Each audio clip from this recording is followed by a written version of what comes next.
할렐루야, 우리 하나님을 찬송합니다. 오늘 또 주님과 함께 하나님을 사랑하고 또 하나님의 말씀 성경을 사랑하는 귀한 전 세계에 흩어져 있는 하나님의 사람들과 함께 유튜브 채널을 통해서 말씀 공부하는 시간입니다. 2023년 1월 2일 화요일, 오늘의 읽을 말씀은 창세기 4장에서 6장의 말씀입니다. 제가 설명드리는 오늘의 이 말씀을 한번 참고로 들으시고 여러분의 눈으로 3장의 성경을 쫙 읽으시고 기도하시면 큰 은혜가 넘쳐날 줄 믿습니다. 창세기 그 4장의 비극적인 인류 최초의 살인사건을 우리가 읽고 나면 이제 5장으로 넘어가면 그 아담의 족보, 아담의 계보, 이거 히브리어 톨레도시라고 하는데요.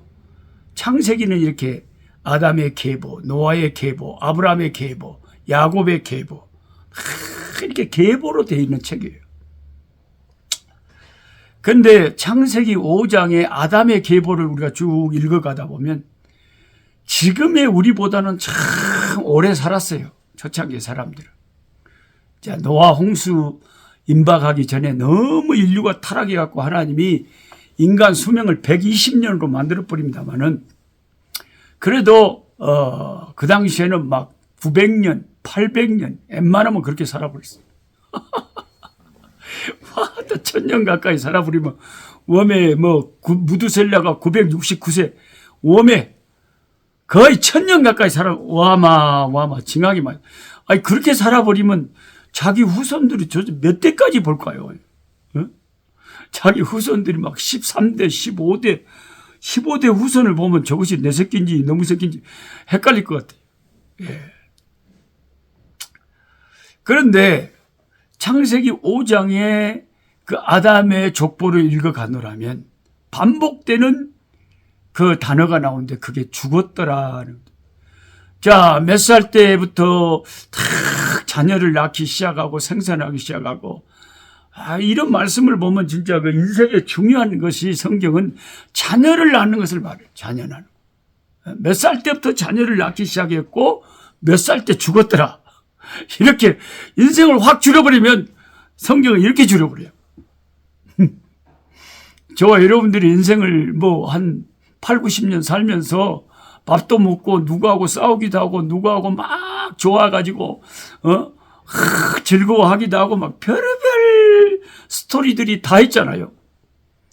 근데 우리 인생을 그냥 부자로 확 줄여버리면 언제부터 얘기를 낳기 시작했고 그러고 몇 살 때 죽었더라 이렇게 끝내버려요.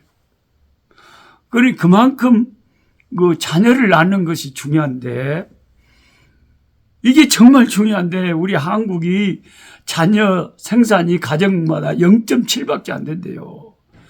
가정 한 가정당 한 명도 채 자녀가 없다는 거예요. 0.7이 뭐예요, 시방? 그만 이래가지고 한 50년, 70년 이제 지나면 우리 대한민국이 없어져 버려, 지구상에. 점점 줄어가지고.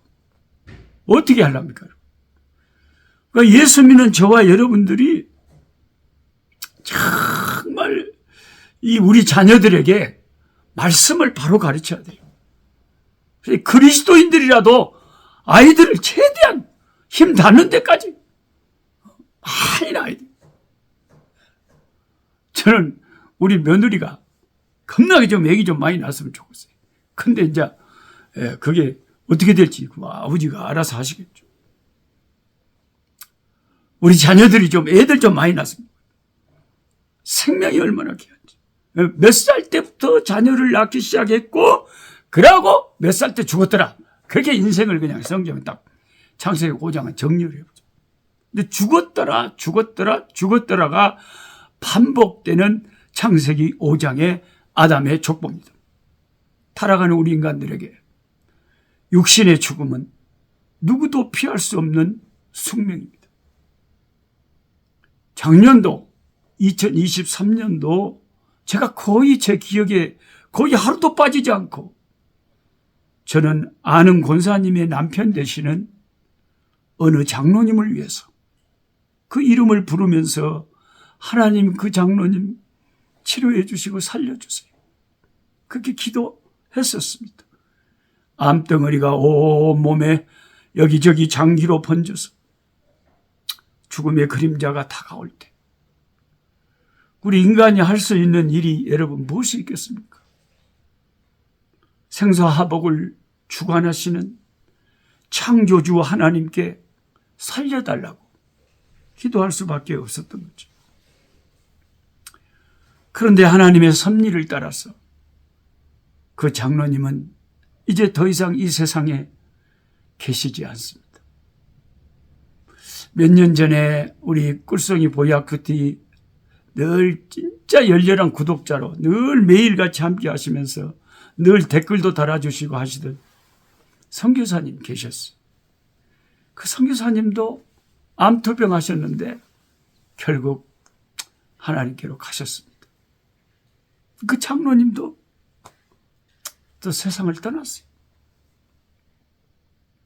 그 장로님이 겪었을 죽음의 공포를 저는 가끔 생각해 봅니다. 밤에 잠이 오지 않았어요. 통증으로 괴로웠어요. 캄캄한 새벽에 눈을 멀쩍멀쩍 뜨고 통증 속에서 한 걸음 한 걸음 다가오는 죽음의 공포 속에서 이제 이 세상은 끝이구나. 그 사람의 그 죽음의 공포가 얼마나 컸겠습니까? 여러분 쉽게 말할지 몰라요. 아니 목사님, 우리는 다 믿음이 있기 때문에 천국 소망 때문에 괜찮잖아요. 물론 괜찮죠. 그러나 인간은 그래도 인간이잖아요. 믿음이 있지만은 한편으로는 육신 속에서 밀려오는 그 죽음의 공포라는 것이 얼마나 힘들겠냐요. 모르핀 주사를 맞지 않으면 견딜 수 없는 찌르는 고통은 얼마나 그를 힘들게 했겠습니까? 타락한 우리 인간들에게 육신의 죽음은 누구도 피할 수 없는 숙명. 그 장로님은 감사하게도 이제는 질병과 사망과 눈물이 없는 천국에서 모든 세상 고생을 잊어버리고 주와 함께 영광 중에 있을 것이니 감사하지요. 감사하죠. 단지 남아있는 우리들이 서글퍼서 그렇지. 본인은 이제 모든 슬픔 다 잃어버리고 세상 고생 꿈에 본 듯 잊으리. 꿈에 본 듯 잊어버리겠지. 그런데 이제 이 세상에 살고 있는 우리들은 이게 이 세상살이가 이게 고달픈. 저도 작년에 진짜 파란만장한 달달마다 참 힘들었습니다. 뭐 강도 당한 거 말도 못하고 기가 막힌 일들이 많았어요. 아픔과 슬픔이 많았던 한 해였습니다. 뭐 그게 뭐 저만 그러겠습니까? 모든 인생살이가 다 그렇죠. 근데 작년에 그 기도했던 그 장로님보다 또 가슴 아픈 중보 기도를 하게 했던 한 자매가 있었어요. 그 자매는 너무나 인생살이가 포달팠습니다. 그녀는 사기 결혼을 당했어요. 모든 재산을 하루아침에 잃어버리고 빚더미에 나앉게 됐습니다. 근데 그 빚더미에 눌리는 그 아픔보다 그 사람을 믿고 사랑해서 결혼까지 했던 사람이었는데 멀쩡히 부인과 자식들을 둔 유부남이었다는 것이 드러나게 돼요. 결혼은 파산되고 그 남자는 자취를 감추고 도망가 버렸고 그 충격 속에서 그 자매는 그래도 주 안에서 살 희망을 잃지 않게 해달라고 저에게 기도를 부탁해 왔었던 것입니다. 여러분, 여러분만 세상살이가 힘든 게 아니에요. 집집마다 알고 보면 참 어메 어찌하실까, 기가 막힌 참 어려운 일들이 여러분 많습니다. 이 세상은 이처럼 질병과 사망과 눈물과 이별과 아픔과 실패와 고통으로 가득 차 있습니다. 타락의 결과입니다. 인간이 타락한 이유죠. 결과죠.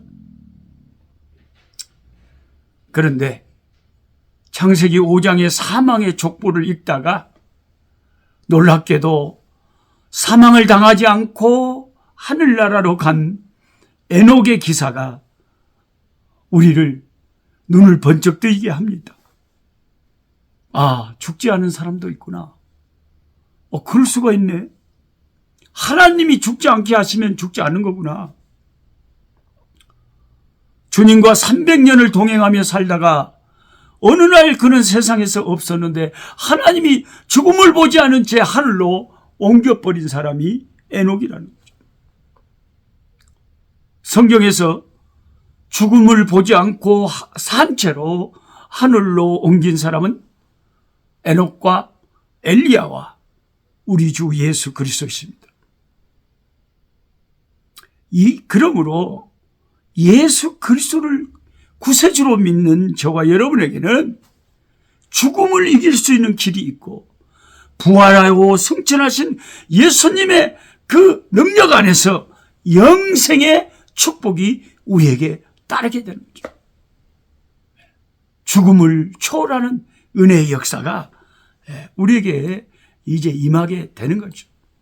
물론 육체는 죽습니다. 그런데 주님이 내가 죽기 전에 먼저 와버리시면 나도 엘리야와 에녹같이 되는 거죠. 그거는 하나님의 손에 달려있는 거고, 내 육체가 그런데 주님 오시기 전에 먼저 흙이 됐다.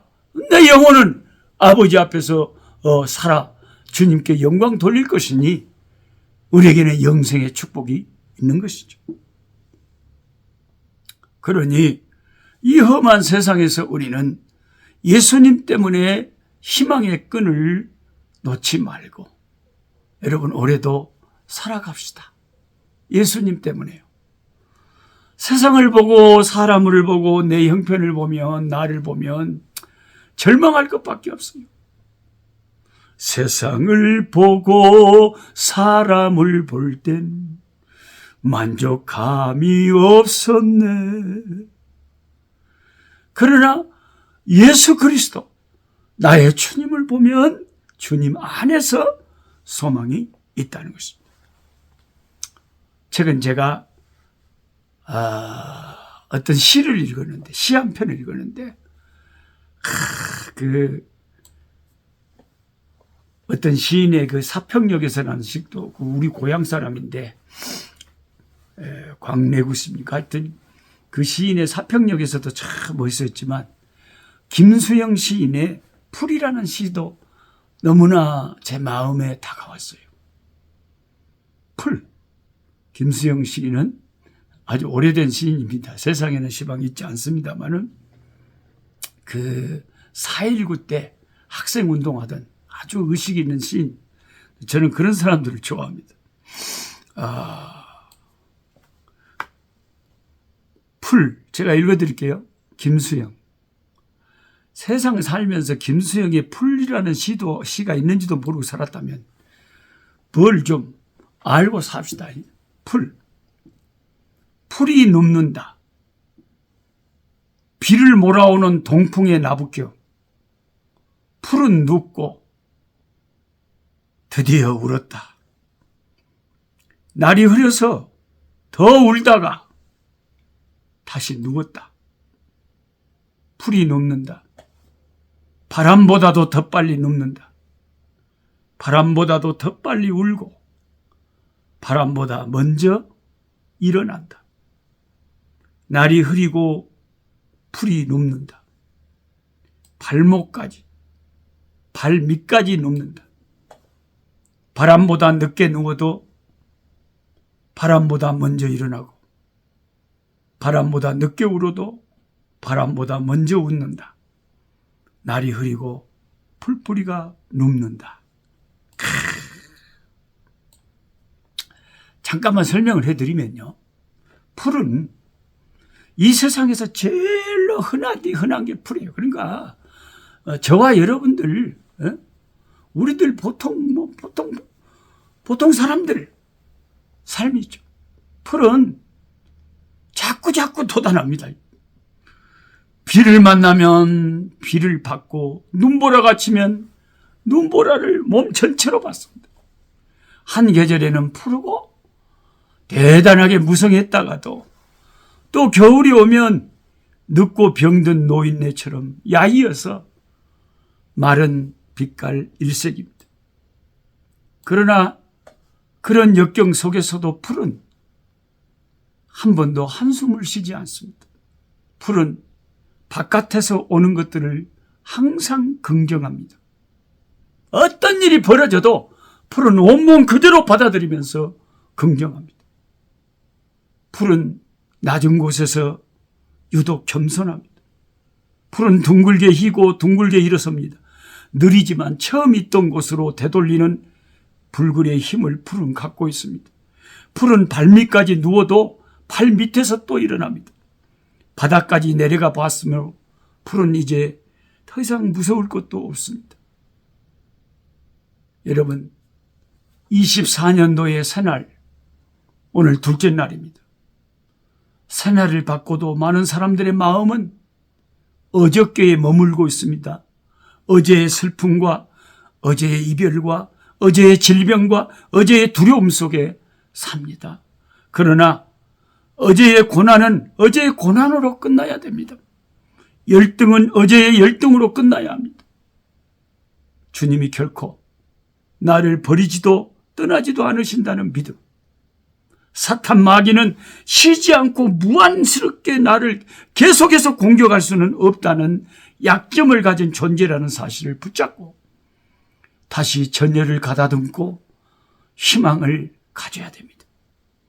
우리의 삶이 태풍을 만난 풀처럼 눕고 울고 극렬한 슬픔 속에 갇혔을지라도 우리는 풀처럼 주님 의지하고 다시 푸르게 일어나야 합니다. 이것이 창세기 5장에서 죽었더라고 반복되지만 그 가운데 에녹의 기사가 있고 그 가운데 예수 그리스도가 우리에게 있기 때문에 우리에게는 부활이요 생명이신 예수 안에서 언제나 소망과 희망이 있다는 것을 잊지 말아야 됩니다. 우리나라의 정치, 경제, 사회 문화를 보면 소망이 없어요. 그러나 우리 주 예수 그리스도를 바라볼 때 소망이 있는 것입니다. 그 다음에 창세기 6장 1절에서 4절, 여기에 보면 하나님의 아들들이 사람의 딸들과 결혼을 했다는 참 희한한 말씀이 나옵니다. 성경에서 이 구절만큼 주석가들 사이에서 논쟁을 불러일으킨 구절은 거의 찾아보기 힘듭니다. 과연 하나님의 아들들과 사람의 딸들은 누구를 가리킵니까? 이 구절에 대해서 다음과 같은 4가지 견해가 있어요. 잘 들어보세요. 첫째는, 여러분은 어떤 견해를 따를지 한번 잘 4가지 중에서 택해보세요. 1번, 하나님의 아들들은 누구를 가리키냐면 타락한 천사들이라는 거예요. 타락한 천사들이 여자 인간들을 취하여 자녀를 낳았는데 그리고 큰 거인이 네피림이 생겼다. 그런 말씀으로 이해를 하는 주석가들이 있다 이 말이죠. 저는 1번은 진짜 싫어요. 2번, 또 어떻게 주석하는 사람들이 있냐면 하나님의 아들들은 누구를 가리키자면 셋의 남자 후손들이다. 하나님의 사람 그 셋의 경건한 후손들이 하나님의 아들들이고, 사람의 딸들은 누구를 가리키냐? 가인의 여자 후손들이 사람의 딸들이라는 거죠. 그러니까 그 경건한 셋의 남자 후손들이 가인의 딸들이 비록 은혜는 없어도 너무 이쁜 게 그냥 그렇게 결혼을 해서 타락하게 됐다. 그런 뜻이라는 거죠. 예. 뭐 모르기는 하지만 그럴 수도 있겠습니다. 잘 모르겠지만. 세 번째 견해. 하나님의 아들들은 일부 다처제를 시작하고 왕조를 세운 초창기의 부족장이나 지도자들이나 통치자들을 말해서 하나님의 아들들이라. 그들이 여자들을 마음대로 취하고 네피림 거인들을 낳았다. 그러니까 하나님의 아들들은 그 시대의 왕이나 부족장이나 지도자들을 말한다. 글쎄요. 네 번째 의견. 이 네 번째 의견은 제가 좋아하는 의견이니까 좀 더 주의 깊게 들어보세요. 하나님의 아들들은 누구냐면 그냥 남자들이라는 것이죠. 남자들이라는 관형적인 표현이고 사람의 딸들은 그냥 여자들이라는 표현이라는 거죠. 그 당시에 남자들이 여자들을 보고 육신의 정욕에 사로잡혀서 겉만 보고 이쁘게 생긴 여자들을 막 치에다가 결혼을 해가지고 이게 일부 다처제가 그냥 유행하게 되고 완전히 인간적이고 정욕적이고 성적으로 타락한 그런 시대였다는 것을 표현하는 거다 이거죠. 여러분 창세기 24장 13절을 한번 찾아보세요. 참고로 거기에 뭐라고 나오냐면 성중 사람의 딸들이 물기르러 나오겠사오니라고 이 아브라함의 종이 지금 하나님께 기도하면서 성중 사람의 딸들이 물기르러 나온다. 사람의 딸들이라는 표현이 나와요. 근데 여기에서 사람의 딸들은 누구를 말하냐면은 처녀들을 말하는 거예요. 네? 사람의 딸들은 처녀들.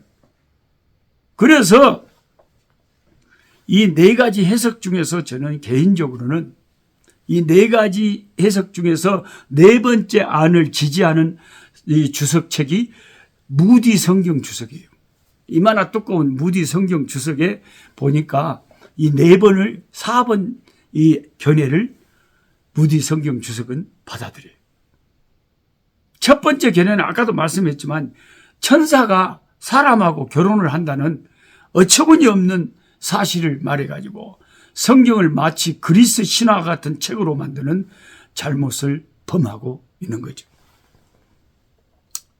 4번의 견해가 자연스러운 이유는 창세기 6장 3절하고도 그 3절 말씀하고도 매끄럽게 연결되기 때문이죠.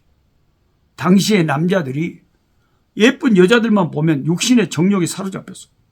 아내로 삼아버렸어요. 그리고 일부 다처제가 집집마다 유행하였고 너무나 성적으로 타락이 심했기 때문에 6장 3절에 하나님께서 그 인간의 타락성의 환멸을 느끼시고 다시는 사람과 함께하지 않겠다고 선언하시고 그들의 평균 수명을 120년으로 낮춰버렸어요. 120년.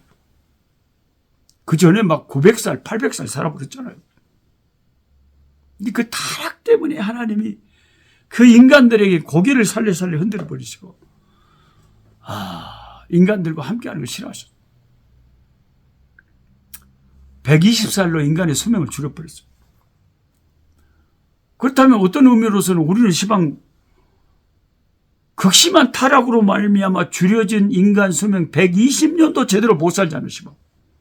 네. 120년. 오마 90살 이상만 살아도 많이 산 건데 120살 아마 모르겠어요. 제가 존경했던 우리 멘토 되시는 우리 스승 목사님은 102세를 사시고 하나님께로 가셨는데 102세. 모르겠습니다.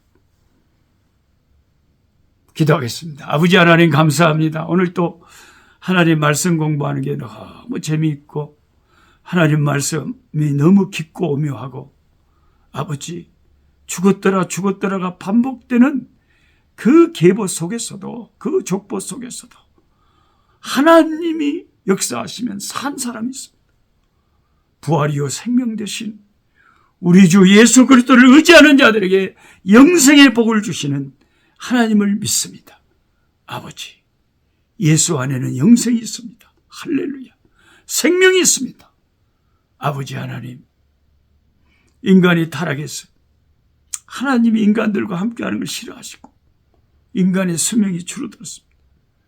아버지 하나님, 우리의 타락과 죄악으로 말미암아 우리가 누려야 될 수명도 온전히 누리지 못합니다.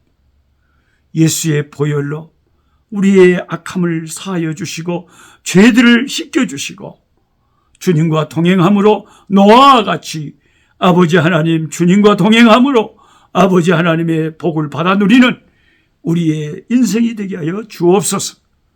예수님의 이름으로 기도하옵나이다. 아멘.